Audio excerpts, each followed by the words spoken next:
Hello दोस्तों, welcome to Exampur. हमें एग्जामपुर कलम से क्रांति। तो मैं पुलकित आपके प्यारे दीपक सर के साथ आप सभी का आपके अपने परिवार में एक बार फिर से स्वागत करते हैं। और आप लोगों के लिए एक बहुत ही इंपॉर्टेंट इंफॉर्मेशन हम लोग यहाँ साझा करने के लिए आपके साथ जुड़े हैं कि जो यूपी पुलिस, अगर हम बात करें तो यूपी पुलिस के अंदर कांस्टेबल्स के लिए कुछ जो सीधे पद होते हैं, मतलब डायरेक्ट एंट्री होती है, सीधे पद आपके जो है सीधी भर्ती हम यहाँ बात करें तो आए हैं। और ये खेल से संबंधित है। बेसिकली इसमें है कि आरक्षक ना जो साफ साफ दिख रहा होगा, पुलिस के पदों पर कुशल खिलाड़ियों की सीधी भर्ती। जब भर्ती में इस प्रकार के वाक्य हो कि सीधी भर्ती, तो आप समझ सकते हैं कि कितना अहम है। मतलब आपके पास प्रमाण पत्र होना चाहिए, जिसका भी जिक्र करेंगे, कैसे कैसे प्रमाण पत्र किन किन खेलों से संबंधित होना चाहिए। उसके बाद ये बहुत इंपॉर्टेंट पंक्ति है, खिलाड़ियों की सीधी भर्ती 2022 में।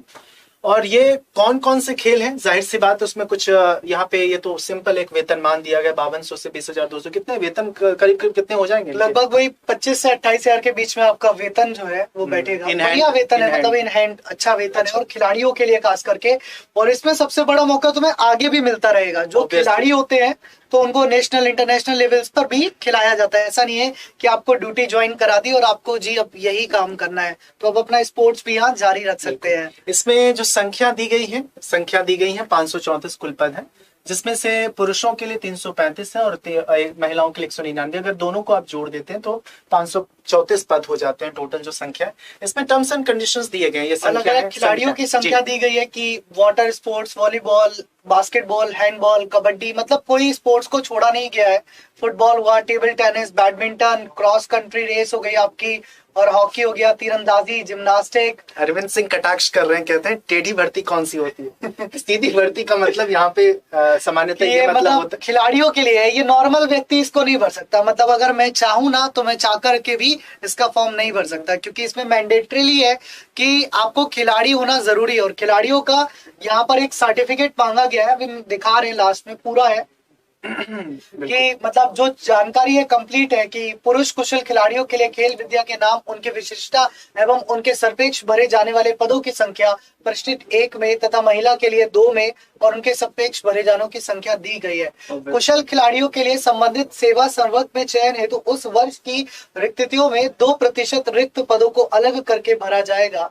ठीक है, और ये इनके सारे नियम अनुसार है ना। और इसमें एक है विकलांग, ये कि मतलब शारीरिक रूप से जो विकलांग यानी कि अक्षम व्यक्ति हैं वो पुलिस सेवाओं के लिए पात्र नहीं होंगे। यदि आप खिलाड़ी हैं, फॉर एग्जांपल आप चेस के खिलाड़ी हैं या अदर खिलाड़ी भी है, तब भी आप इसमें जो है वो पार्ट नहीं कर पाएंगे। ऑनलाइन आपको आवेदन करना है। आवेदन आपकी वेबसाइट पे होगा। कंडीशंस हर वैकेंसीज में, हर फॉर्म में ये नॉर्मली लिखा होता है कि रिक्तियों की संख्या परिवर्तित कभी भी हो सकती है। सरकार अपना बचाव लेकर चलती है कि बदलाव बढ़ा सकते हैं। ऑनलाइन आवेदन इसका है। तो आवेदन जो आपका प्रारंभ हो जाएगा वो हो रहा है 1 अक्टूबर से, मतलब कि दिन शनिवार 1 अक्टूबर से आपका आवेदन जो है प्रारंभ होगा। और उस पूरे महीने आप आवेदन कर सकते हैं। 31 अक्टूबर तक आपका आवेदन है। ठीक है, और आवेदन शुल्क जो जमा करने की तिथि है वो भी वही दिन है जी। उस पर क्लिक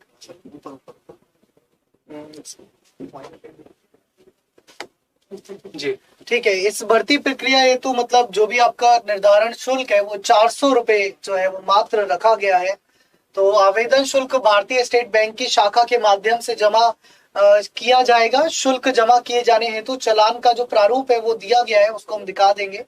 शुल्क जमा करने की जो अंतिम तिथि तक अभ्यर्थी द्वारा शुल्क जमा करने की दशा में उसका आवेदन स्वीकार्य होगा। उसके बाद मतलब विद्यार्थी के कमेंट जो आते हैं, गिल्ली डंडा है सर जी, कमाल है। हाँ, गिल्ली डंडा भी है भाई, है ना। तुम्हारे पास वो होना चाहिए, लेकिन उसका क्या कहते हैं, प्रमाण पत्र नेशनल लेवल पे या इंटरनेशनल लेवल पे कि तुमने गिल्ली डंडा ऑस्ट्रेलिया जाके खेला था। इसमें लिखा हुआ है साफ साफ, निम्नांकित किसी खेल स्पर्धा में प्रतिभाग किया हो। नेशनल खेल है, नेशनल चैंपियनशिप, इसमें जूनियर सीनियर दोनों लिखा हो, federation cup, national, Akhil Bharatiya अंतरराज्य राज्य चैंपियनशिप है, अखिल भारतीय अंतर विश्वविद्यालय टूर्नामेंट, ये सब तो उनमें से होंगे। कुछ है विद्यार्थी हमारे यहाँ भी हैं जो भाटी सर खुद जो है स्टेट चैंपियनशिप में पार्टिसिपेट कराए, प्रमाण पत्र होना चाहिए। विश्व स्कूल खेल, राष्ट्रीय विद्यालय खेल, ये सारे हैं। आयु के लिए इसमें बहुत इंटरेस्टिंग फैक्ट है कि मतलब आपकी आयु जो है वो 18 वर्ष से लेके 22 वर्ष तक ली जा रही है, और एक साथ 2022 को मतलब आप 18 वर्ष के पूर्व हो गए हो। कहा जाए कि आपका जो जन्म है वो 2 जुलाई 2000 से लेकर के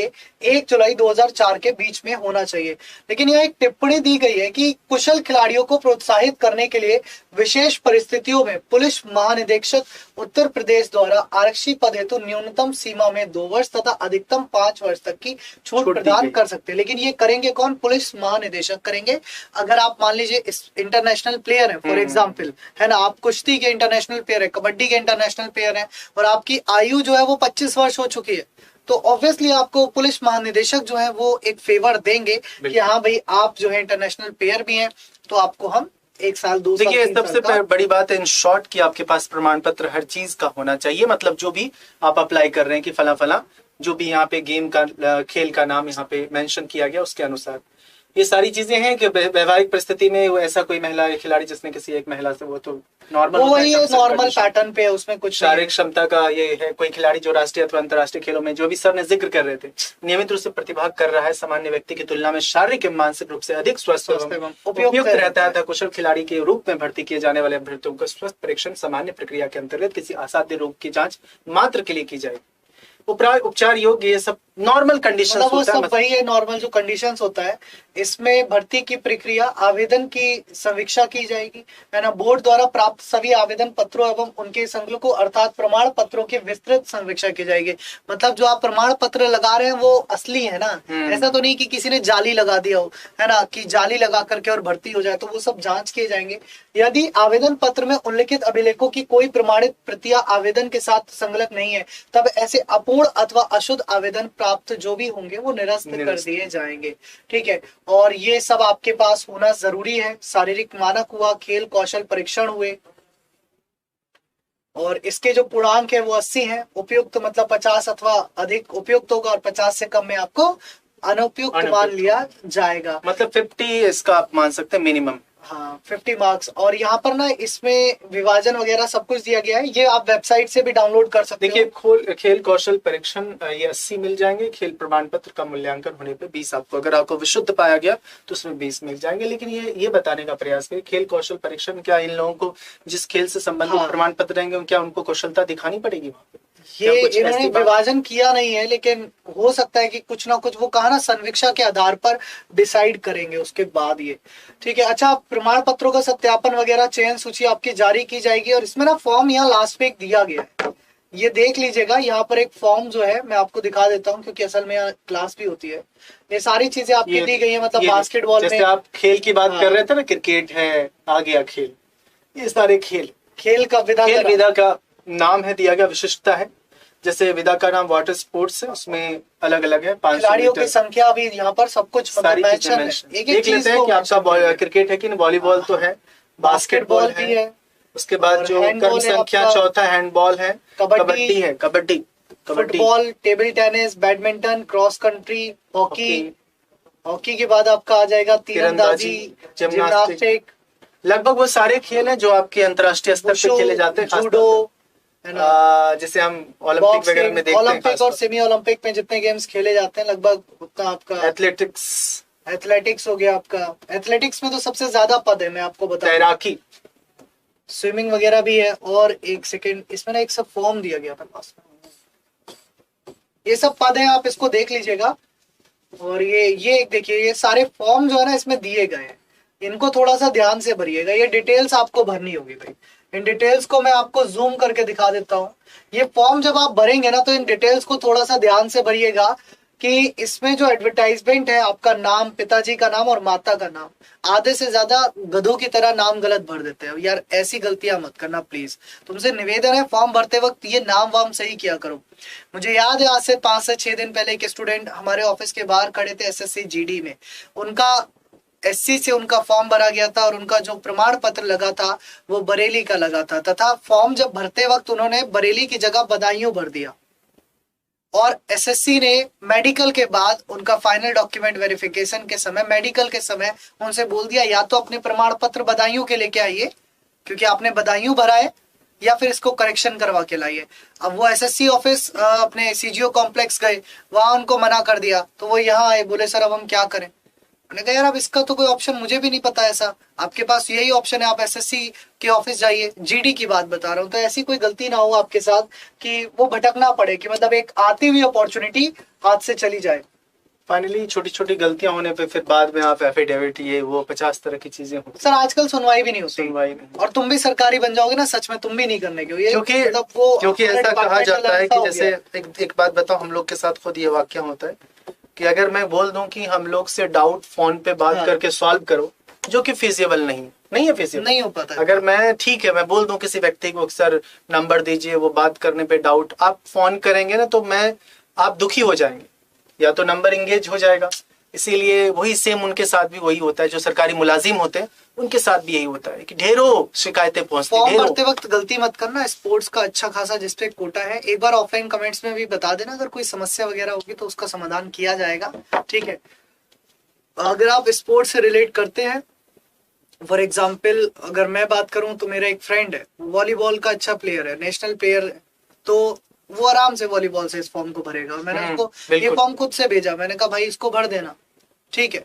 तो अगर आपकी उम्र इस बीच में है, और अगर 5 साल का रिलैक्सेशन भी मिल जाएगा, वो पुलिस महानिदेशक के ऊपर डिपेंड करेगा, आप भर देना लेकिन इस फॉर्म को। और सबसे बड़ी बात कि विद्यालय महाविद्यालय विश्वविद्यालय के स्तर पे कुछ ना कुछ तो कोई ना खेल ही लेता है यार सब व्यक्ति, मतलब अगर वो स्पोर्ट्स में इंटरेस्टेड है तो कहीं ना कहीं खेल लेता है, ठीक है। तो एनसीसी के सर्टिफिकेट्स के बारे में इसमें ऐसा कोई मेंशन नहीं है स्पेसिफिकली, ठीक है, मतलब स्पोर्ट्स से रिलेटेड जो है मेंशन। शांति गौतम, देखिए यूपी पुलिस कांस्टेबल की जो वैकेंसीज है वो आनी है, परंतु मैं आपको ये जरूर बता सकता हूँ कि आनी है, संभावित है, लेकिन इस महीने इस तारीख को आएगा इसकी नहीं। लेकिन आप तैयारी प्रॉपर रखिए, क्योंकि क्या होता है ना, प्रक्रिया मुझे लगता है शुरू हो चुकी है, एक ये भर्ती आई है और ये भी कांस्टेबल में से ही निकाली है। और सबसे बड़ी बात क्या है, फाइनली आपके पास जो है जब वैकेंसी नोटिफिकेशन आ जाएगा, मुश्किल से आपके पास 2-3 महीने रहते हैं, तब तैयारी तो चीजें नहीं हो पाती। किसी भी एग्जाम की तैयारी के लिए आइडियल टाइम 6 मंथ्स का, सिलेबस बहुत बड़ा है। आप ये मत समझिए, ग्रुप डी का एग्जाम हुआ था, जैसा कि आपने जिक्र किया था, हम लोग बातचीत हो रही थी कि जिस तरह की परीक्षा पूछा गया ग्रुप डी के द्वारा, क्या लगता है 5 question, sitting arrangement, conditional coding, decoding, पहले से आपको तैयार रखना पड़ेगा। प्लीज कल हो जाए परीक्षा, आप तैयार रहिए, अपने आप को टेस्ट सीरीज लगाकर इतना तैयार रखिए कि आपको कोई समस्या ना हो। खास बात तो ये इन्फॉर्मेशन आपको देनी थी। बाकी कांस्टेबल के क्लासेस हमारी चलती हैं सुबह 6 बजे करंट अफेयर, और 8 बजे से उसके बाद दीपक सर की रीजनिंग की क्लास आ जाती है, 9 बजे वहां पर आपके हरेंद्र सर की क्लास आ जाती है, 10 बजे आपके मैथ्स आ जाती है, फिर 11 बजे आपके हिंदी आ जाती है, फिर शाम में यही पैटर्न शुरू हो जाता है 5 बजे से। 5 बजे आपके आ जाते हैं श्वेत सर, 6 बजे आबिद सर आ जाते हैं, 7 बजे आपके अमित वर्मा सर मैथ्स आ जाते हैं, 8 बजे वेग सर की होती है, 9 बजे अमित पांडे सर आपके यूपीजी के। बहुत नियमित रहे, निरंतर रहे।